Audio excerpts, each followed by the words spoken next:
रात के ठीक 11 बज रहे थे। शहर की सड़कें लगभग खाली हो चुकी थी। हल्की बारिश ने मौसम को ठंडा बना दिया था। शहर के बीचों बीच स्थित एक छोटे से रेडियो स्टेशन में लाल रंग की ऑन एयर लाइट जल उठी। माइक के सामने बैठी थी 25 साल की नायरा। उसकी आवाज़ पूरे शहर में मशहूर थी। लोग कहते थे कि नायरा की आवाज़ में ऐसा अपनापन है कि अकेला इंसान भी खुद को अकेला महसूस नहीं करता। उसका शो था दिल की आवाज़, जहाँ लोग अपनी अधूरी कहानियाँ सुनाते थे। नायरा मुस्कुराकर बोली, नमस्कार दोस्तों, अगर आपके दिल में कोई ऐसी बात है जो आप कभी किसी से नहीं कह पाए, तो आज की रात मुझे ज़रूर बताइए। फ़ोन लाइनें खुल गई। कुछ देर तक सामान्य कॉल आती रहीं। तभी कंट्रोल रूम का कर्मचारी घबराकर अंदर आया। मैम, एक अजीब कॉल आई है। नंबर किसी देश का पहचान में नहीं आ रहा। नायरा ने मुस्कुराकर कहा, जो भी है जोड़ दीजिए। फ़ोन जुड़ गया। कुछ सेकंड तक सिर्फ हवा की आवाज़ आती रही। फिर एक धीमी, थकी हुई आवाज़ सुनाई दी। हेलो, क्या भारत है? नायरा कुछ पल के लिए चुप रह गई। जी, भारत। आप कौन? उधर से जवाब आया, मैं जैद बोल रहा हूँ, सरहद पार से। स्टूडियो में सन्नाटा छा गया। दोनों कुछ क्षण तक कुछ नहीं बोले। फिर जैद हल्की सी हंसी के साथ बोला, लगता है किस्मत ने गलत नंबर मिला दिया। नायरा भी मुस्कुरा दी, या सही इंसान मिला दिया। दोनों हंस पड़े। करीब 10 मिनट तक उन्होंने सिर्फ अपने शहरों की बात की। जैद ने बताया कि उसे तस्वीरें खींचने का शौक है। नायरा ने कहा कि उसे लोगों की कहानियां सुनना पसंद है। कॉल अचानक कट गई। नायरा देर तक उसी स्क्रीन को देखती रही। पहली बार उसे लगा कि कभी कभी एक अनजान आवाज़ भी दिल में जगह बना लेती है। उसे नहीं पता था कि यह एक गलत नंबर नहीं, उसकी ज़िंदगी की सबसे बड़ी कहानी की शुरुआत थी। अगले दिन रात के 11 बजने से पहले ही नायरा स्टूडियो पहुंच गई। उसने खुद से कई बार कहा कि शायद कल वाली कॉल एक संयोग थी, लेकिन उसके मन का एक हिस्सा उस अनजान आवाज़ का इंतज़ार कर रहा था। घड़ी ने 11 बजाए। फ़ोन शांत था। 11:07। अचानक वही लाइन चमकी। नायरा ने तुरंत कॉल रिसीव की। हेलो। दूसरी तरफ से वही मुस्कुराती हुई आवाज़ आई। लगता है आज भी किस्मत ने वही नंबर मिला दिया। नायरा हंस पड़ी। या फिर किसी ने जानबूझकर कोशिश की। उस रात बातचीत 10 मिनट से बढ़कर पूरे 40 मिनट तक चली। जैद ने बताया कि वह सरहद के उस पार एक छोटे से शहर में रहता है। उसे पुराने किले, वीरान इमारतें और लोगों के चेहरे कैमरे में कैद करना पसंद है। नायरा ने कहा कि उसे लगता है हर इंसान की एक कहानी होती है, बस कोई सुनने वाला होना चाहिए। धीरे धीरे यह सिलसिला रोज का हो गया। वे राजनीति से दूर रहते, कभी बारिश की बातें करते, कभी बचपन की, कभी अपने सपनों की।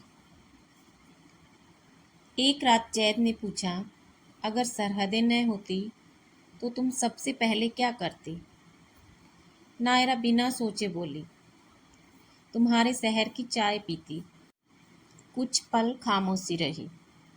फिर जैद ने धीमे से कहा, और मैं तुम्हारे शहर के स्वर्ण मंदिर के बाहर बैठकर सूर्य उदय देखता।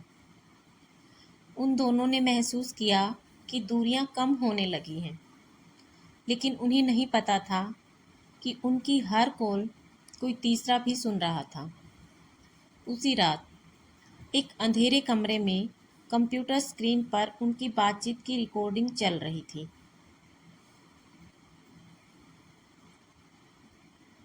एक आदमी हेडफोन लगाए बैठा था। उसने अपने सामने बैठे अधिकारी से कहा, ये दोनों अब सिर्फ दोस्त नहीं रहे। अधिकारी ने ठंडी आवाज में जवाब दिया, नजर रखो, अभी दखल मत दो। स्क्रीन पर नायरा और जैद की कॉल की टाइमिंग, लोकेशन और रिकॉर्ड दर्ज होती रही। कुछ दिन बाद जैद ने पहली बार अपनी एक तस्वीर भेजी। साधारण चेहरा, हल्की दाढ़ी और कैमरा गले में लटका हुआ। नायरा ने तस्वीर देखकर मुस्कुराते हुए लिखा, तुम बिल्कुल वैसे ही हो जैसी तुम्हारी आवाज़ है। जैद ने जवाब दिया, और तुम मेरी कल्पना से भी ज़्यादा मुस्कुराती हो। अब दोनों वीडियो कॉल करने लगे।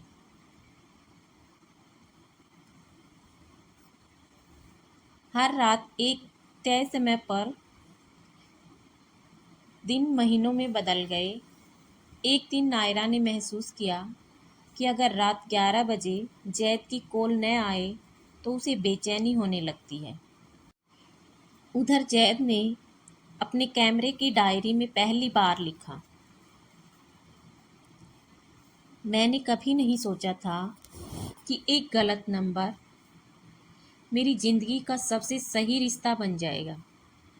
लेकिन उसी डायरी के अगले पन्ने पर एक और वाक्य लिखा था, अगर कभी मैं अचानक गायब हो जाऊं तो शायद वजह प्यार नहीं होगी। उस समय यह सिर्फ एक अजीब सी पंक्ति लगी, लेकिन यही लाइन आगे चलकर पूरी कहानी का सबसे बड़ा रहस्य बनने वाली थी। 3 महीने बीत चुके थे। अब नायरा और जैद की बातचीत सिर्फ रात तक सीमित नहीं थी। सुबह उठते ही पहला मैसेज और रात सोने से पहले आखिरी मैसेज, दोनों की आदत बन चुका था। एक रात जैद ने वीडियो कॉल पर कहा, नायरा, अगर मैं तुमसे एक बात पूछूं तो सच सच जवाब दोगी? नायरा मुस्कुराई, आज तक तुमसे झूठ बोला है क्या? जैद कुछ पल चुप रहा, फिर बोला, क्या तुम मुझसे मिलना चाहोगी? नायरा की सांसें जैसे थम गई। वह इस सवाल का इंतजार तो कर रही थी, लेकिन जब वह पल सामने आया तो शब्द नहीं मिले। कुछ सेकंड बाद उसने धीरे से कहा, हाँ, लेकिन कैसे? जैद ने पहले से पूरी योजना बना रखी थी। हम सीधे एक दूसरे के देश नहीं जा सकते, लेकिन दुबई, वहाँ दोनों पहुँच सकते हैं। दोनों ने अगले 2 महीनों में मिलने का फैसला किया। उस रात पहली बार दोनों ने भविष्य के सपने देखे। नायरा ने मजाक में कहा, जब पहली बार मिलेंगे तो पहचानेंगे कैसे? जैद हंसा, तुम्हारे हाथ में सफ़ेद गुलाब होगा और मेरे हाथ में कैमरा। दोनों हंस पड़े। उधर जैद अपने शहर के बाहर एक पुराने किले की तस्वीरें लेने गया। शाम ढल रही थी। अचानक उसकी नज़र दूर खड़ी 3 काली एसयूवी गाड़ियों पर पड़ी।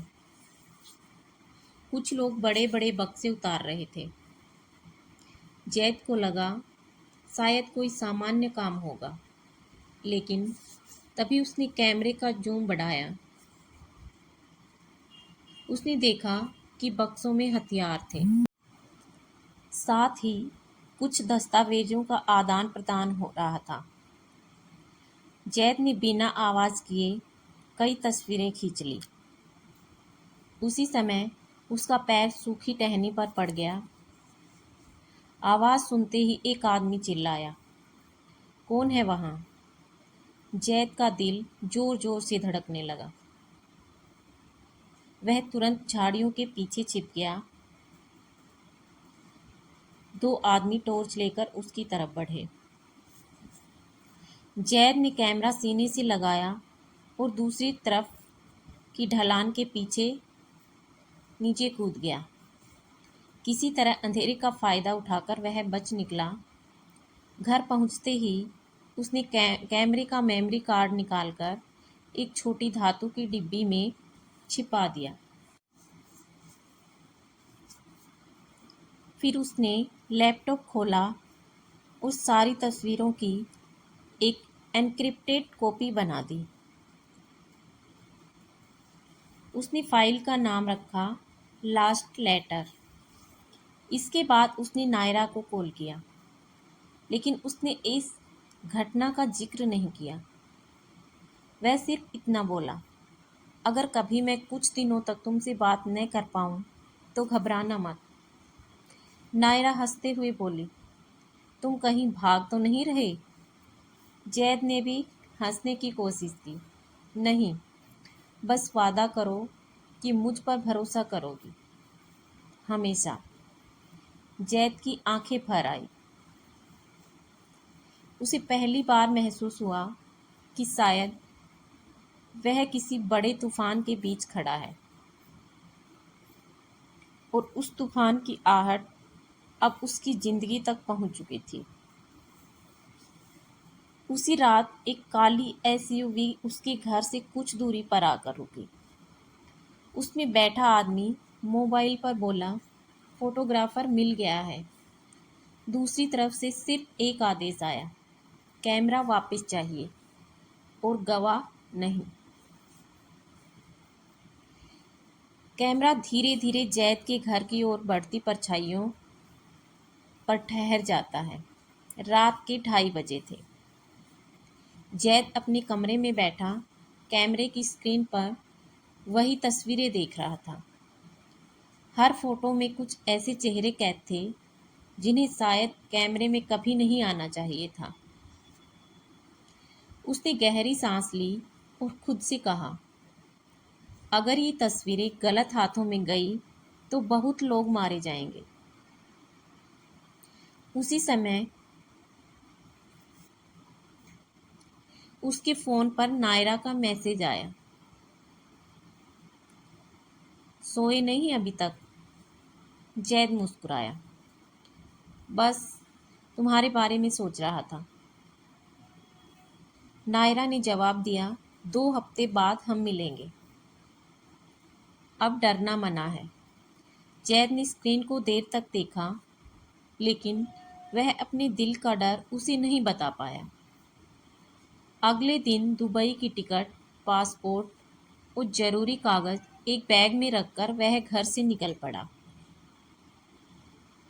उसकी माँ ने जाते जाते उसके माथे को चूमा। जल्दी लौट आना बेटा। जैद मुस्कुराया, इस बार लौटूंगा तो अकेले नहीं लौटूंगा। माँ ने उसकी बात का मतलब नहीं समझा, लेकिन उसकी आंखों में खुशी साफ दिखाई दे रही थी। उधर नायरा ने भी छुट्टी ले ली थी। उसने पहली बार अपनी सबसे पसंदीदा सफ़ेद ड्रेस खरीदी। आईने में खुद को देखकर मुस्कुराई। सफ़ेद गुलाब, याद है ना? उसने अपने बैग में एक छोटा सा गिफ्ट रखा, एक पुरानी डायरी। पहले पन्ने पर लिखा था, कुछ कहानियाँ लिखी नहीं जाती, जी जाती है। दुबई जाने से एक दिन पहले जैद टैक्सी में एयरपोर्ट की ओर जा रहा था। सड़क लगभग सुनसान थी। अचानक पीछे से एक काली एसयूवी तेजी से आई। उसने टैक्सी का रास्ता रोक लिया। 4 नकाबपोश लोग बाहर निकले। ड्राइवर कुछ समझ पाता उससे पहले उसे बाहर खींच लिया गया। जैद भागने की कोशिश करता है, लेकिन किसी ने उसके सर पर जोरदार वार किया। सब कुछ अंधेरा हो गया। जब उसे होश आया, वह एक पुराने गोदाम में कुर्सी से बंधा हुआ था। सामने वही आदमी खड़ा था, जिसकी तस्वीर उसने कैमरे में कैद की थी। उस आदमी ने कैमरा उसकी आंखों के सामने लहराया। बहुत महंगा शौक है तस्वीरें खींचने का। जैद चुप रहा। मेमोरी कार्ड कहाँ है? जैद ने कुछ नहीं कहा। एक जोरदार थप्पड़ उसके चेहरे पर पड़ा, फिर दूसरा, तीसरा, लेकिन उसने एक शब्द नहीं बोला, क्योंकि असली मेमोरी कार्ड उसने पहले ही छिपा दिया था।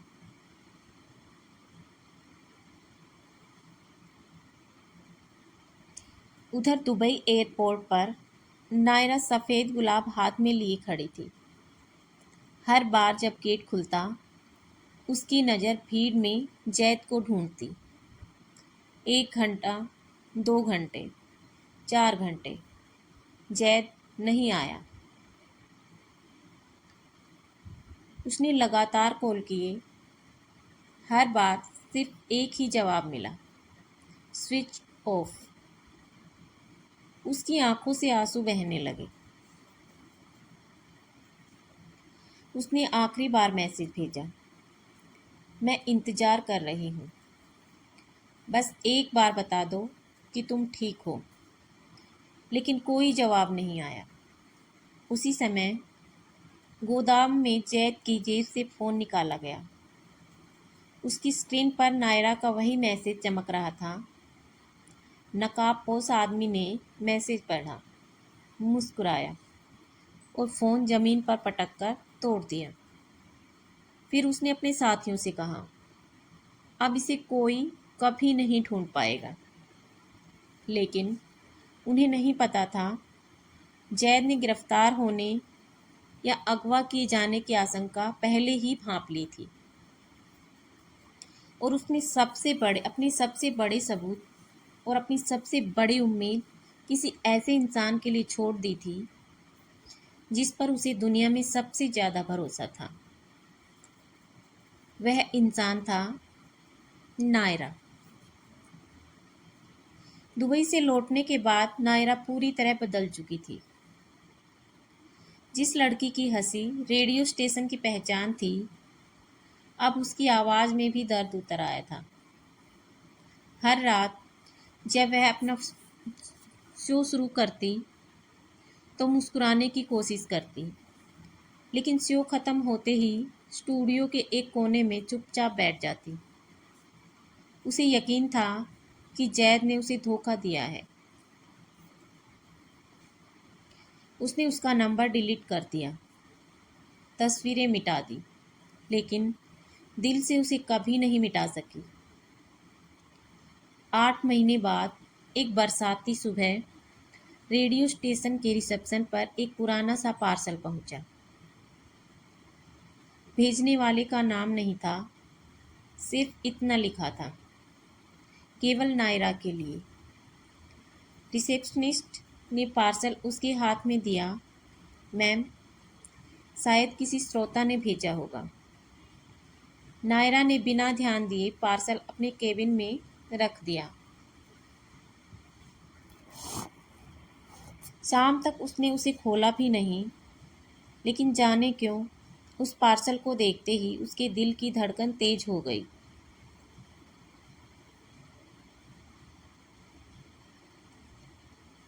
रात को घर पहुंचकर उसने डिब्बा खोला।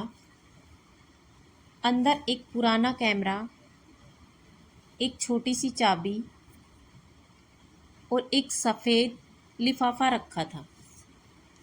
लिफाफे पर सिर्फ 2 शब्द लिखे थे,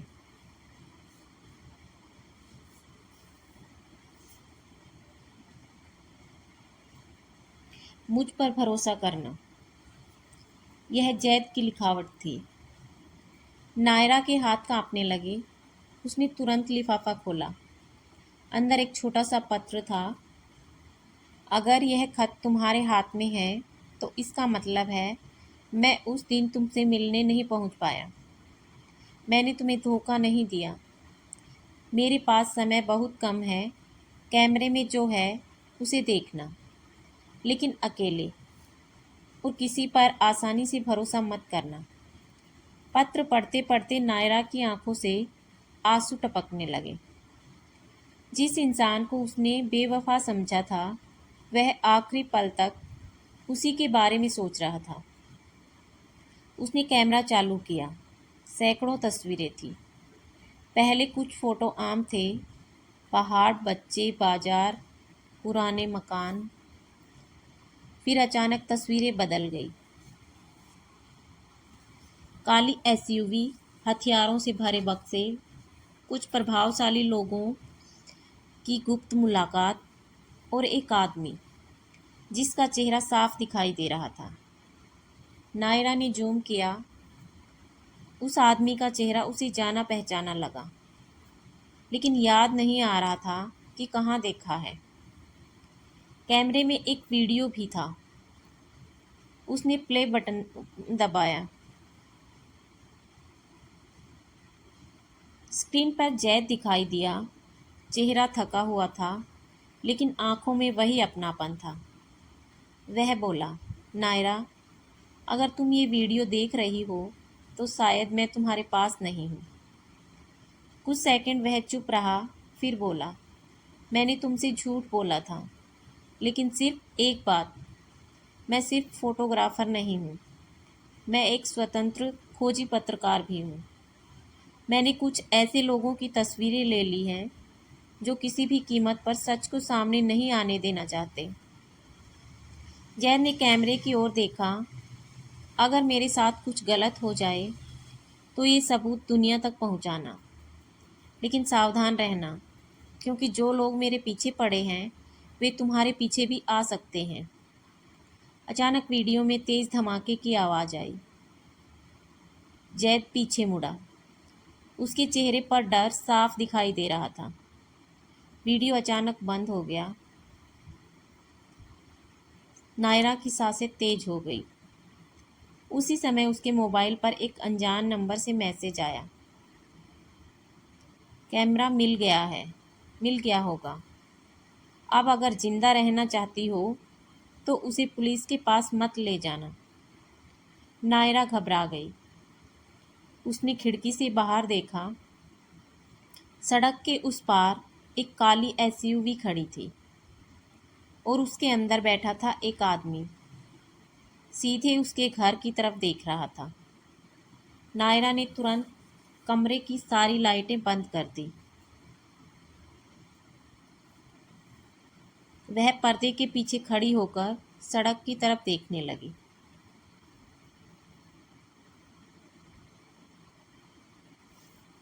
काली एसयूवी अब भी वहीं खड़ी थी। कुछ मिनट बाद उसका इंजन स्टार्ट हुआ और वह धीरे धीरे अंधेरे में गायब हो गई।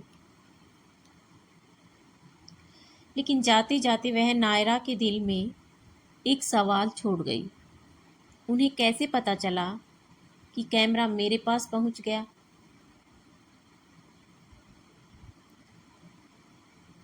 उस रात नायरा सो नहीं सकी। उसने कैमरे को बार बार देखा। फिर अचानक उसकी नज़र कैमरे के नीचे लगे बैटरी कवर पर गई। कवर थोड़ा ढीला था। जब उसने उसे खोला तो अंदर बैटरी के नीचे एक बहुत छोटा सा माइक्रो एसडी कार्ड छिपा हुआ था। वह चौंक गई। जैद, तुमने आखिर क्या छिपाया था? उसने कार्ड लैपटॉप में लगाया। स्क्रीन पर सिर्फ एक फोल्डर दिखाई दिया। फोल्डर खुलते ही कई दस्तावेज सामने आए। बैंक ट्रांजैक्शन, सीमा के पास होने वाली संदिग्ध गतिविधियों की तस्वीरें, कुछ ऑडियो रिकॉर्डिंग और आखिर में एक वीडियो। वीडियो शुरू हुआ। जैद एक छोटे से कमरे में बैठा था। उसने सीधे कैमरे की तरफ देखा और कहा, अगर तुम यहाँ तक पहुँच गई हो तो इसका मतलब तुमने पहला कैमरा खोल लिया है। मुझे पता था कि वे लोग सिर्फ मेमोरी कार्ड ढूंढेंगे, इसलिए असली सबूत मैंने यहाँ छिपाए हैं। वह हल्का सा मुस्कुराया। तुम हमेशा कहती थी कि हर कहानी एक सच आखिरी पन्ने पर मिलता है, इसलिए आखिरी पन्ना अभी बाकी है। फिर उसका चेहरा और गंभीर हो गया। लेकिन अब तुम अकेली नहीं हो, तुम पर नजर रखी जा रही है। नायरा का दिल जोर से धड़कने लगा। अगली सुबह दरवाजे की घंटी बजी। बाहर लगभग 70 साल के एक बुजुर्ग खड़े थे। सफेद दाढ़ी, साधारण कपड़े और हाथ में लकड़ी की छड़ी। उन्होंने धीरे से पूछा, क्या आप नायरा हैं? जी। आप कौन? उन्होंने जेब से एक पुरानी फोटो निकाली। फोटो में जैद उनके साथ खड़ा मुस्कुरा रहा था। मेरा नाम रहमान है। जैद मुझे चाचा कहता था। नायरा की आंखें भर आई। उसने तुरंत उन्हें अंदर बुलाया। रहमान चाचा ने धीमी आवाज में कहा, जैद ने कहा था अगर वह 6 महीने तक वापस न आए तो यह अमानत तुम्हें दे दूं। उन्होंने अपनी छड़ी का ऊपरी हिस्सा खोला। अंदर से एक छोटी सी पीतल की चाबी निकली। नायरा हैरान रह गई। ये किस चीज की चाबी है? रहमान चाचा बोले, मुझे नहीं पता। उसने सिर्फ इतना कहा था, जिस दिन नायरा को सच जानना हो वह इस चाबी को पुराने रेलवे स्टेशन के क्लॉक रूम में इस्तेमाल करे। लोकर नंबर 27। नायरा कुछ पूछ पाती उससे पहले रहमान चाचा का फोन बजा। उन्होंने स्क्रीन देखी और उनका चेहरा सफ़ेद पड़ गया। उन्होंने घबराकर कहा, वे लोग यहाँ तक पहुँच गए हैं। कौन लोग? जिनसे जैद भाग रहा था। इतना कहकर वे खिड़की की तरफ दौड़े।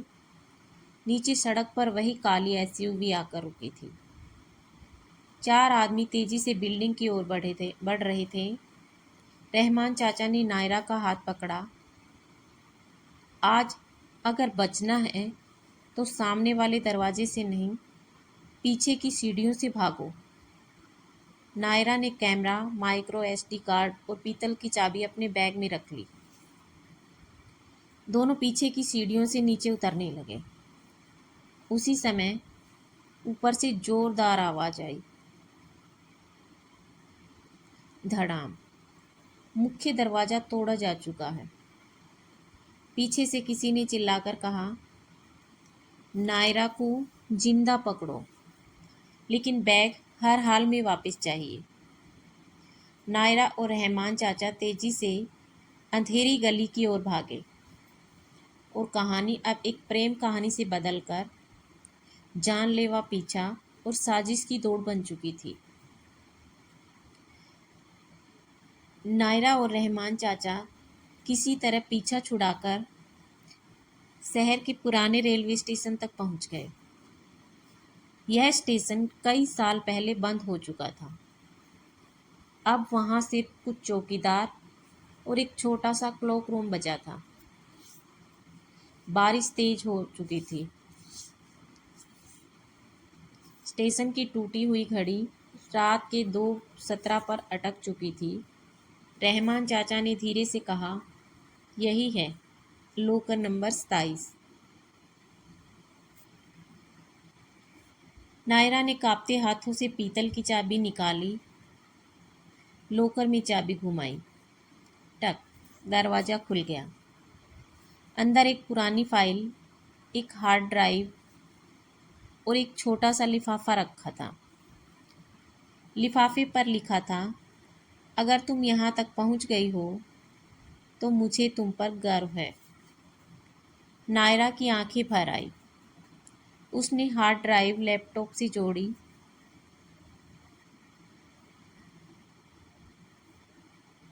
स्क्रीन पर कई वीडियो और दस्तावेज खुल गए।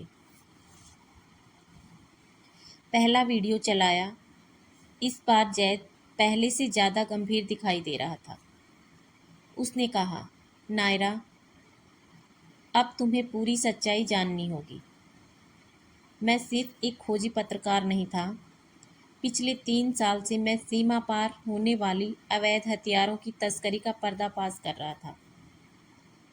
मुझे लगा था कि इसके पीछे कुछ छोटे गिरोह होंगे, लेकिन मैं गलत था। उसने स्क्रीन पर कुछ तस्वीरें दिखाई। उनमें कई प्रभावशाली चेहरे थे, कुछ व्यापारी, कुछ अधिकारी और कुछ ऐसे लोग जिन्हें दोनों देशों में सम्मानित माना जाता था। जैद बोला, ये लोग नफरत बेचकर पैसा कमाते हैं। जब दोनों देशों के बीच तनाव बढ़ता है, इनका कारोबार बढ़ता है। नायरा सन्न रह गई। इतने बड़े नेटवर्क की उसने कभी कल्पना भी नहीं की थी। फिर वीडियो में जैद ने एक फ़ोटो दिखाई। उस फोटो को देखते ही नायरा के हाथ कांपने लगे। उस तस्वीर में उन अपराधियों के साथ एक और आदमी था। वह नायरा के रेडियो स्टेशन का मालिक रेहान था। नायरा के चेहरे का रंग उड़ गया। उसे याद आया कि जब भी जैद का जिक्र आता, रेहान हमेशा बात बदल देता था। और वही इंसान था जिसे यह सबसे पहले पता चला कि रहस्यमयी पार्सल नायरा के नाम से आया है। अब सब समझ में आने लगा। कैमरे की जानकारी बाहर कैसे पहुंची, उसकी हर गतिविधि पर नज़र कैसे रखी जा रही थी, और धमकी भरे संदेश किसे पता थे। रेहान ही अंदर का आदमी था। उसी समय स्टेशन के बाहर गाड़ियों के रुकने की आवाज़ आई। रहमान चाचा ने खिड़की से झांका।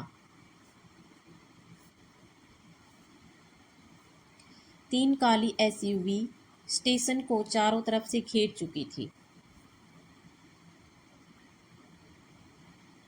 रहमान चाचा घबराकर बोले, वे हमें ढूंढते हुए यहाँ तक आ गए। नायरा ने जल्दी से हार्ड ड्राइव अपने बैग में रखी।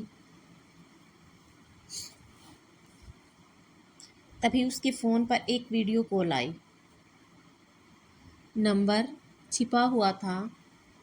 उसने कांपते हाथों से कॉल रिसीव की। स्क्रीन पर अंधेरा था। फिर धीरे धीरे एक चेहरा रोशनी में आया। नायरा की सांसें रुक गई। वह चेहरा जैद का था। जैद ने धीमी आवाज़ में कहा, नायरा, मेरे पास समय बहुत कम है। अगर तुम मुझे सच में बचाना चाहती हो तो किसी पर भरोसा मत करना। कॉल अचानक कट गई। नायरा स्तब्ध रह गई। 8 महीने से जिसे वह मृत समझ रही थी, वह जिंदा था। लेकिन वह कहाँ था और किसकी कैद में था? यही सवाल अब कहानी के आखिरी 5 मिनट का सबसे बड़ा रहस्य बनने वाला था। वीडियो कॉल कटते ही नायरा कुछ सेकंड तक स्क्रीन को देखती रह गई। जैद जिंदा है। उसकी आंखों में आंसू थे। लेकिन अब उसमें उम्मीद भी थी। बाहर गोलियों की आवाज़ गूंजने लगी। रहमान चाचा ने कहा, वे अंदर आने वाले हैं। हमारे पास 2 मिनट से ज़्यादा नहीं है। तभी हार्ड ड्राइव में एक फ़ाइल अपने आप खुल गई। फाइल का नाम था फाइनल प्लान। वीडियो में जैद बोला, अगर तुम यह देख रही हो तो इसका मतलब मैं अभी उनके कब्जे में हूँ। लेकिन मेरी चिंता मत करना। पहले सच को दुनिया तक पहुँचाना। अगर सच बच गया तो मैं हार कर भी जीत जाऊँगा। वीडियो के अंत में एक लोकेशन दिखाई दी। सीमा के पास एक पुराना बंद पड़ा गोदाम। उसी समय नायरा ने अपने रेडियो स्टेशन के सर्वर का रिमोट एक्सेस खोला। उसने वर्षों से इस्तेमाल होने वाले लाइव ब्रॉडकास्ट सिस्टम को चालू किया। फिर हार्ड ड्राइव में मौजूद सारे वीडियो, तस्वीरें और दस्तावेज एक साथ लाइव प्रसारित कर दिए। पूरे देश में और कुछ ही मिनटों में सोशल मीडिया पर वे सबूत फैलने लगे। लोग हैरान रह गए। टीवी चैनलों ने खबर चला दी, सीमा पार हथियार तस्करी का बड़ा खुलासा।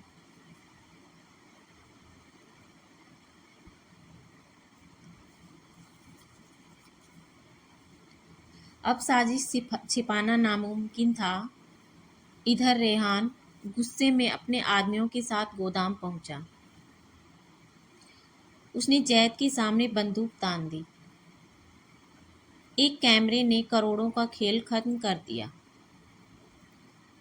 जैद मुस्कुराया। नहीं, सच ने खत्म किया।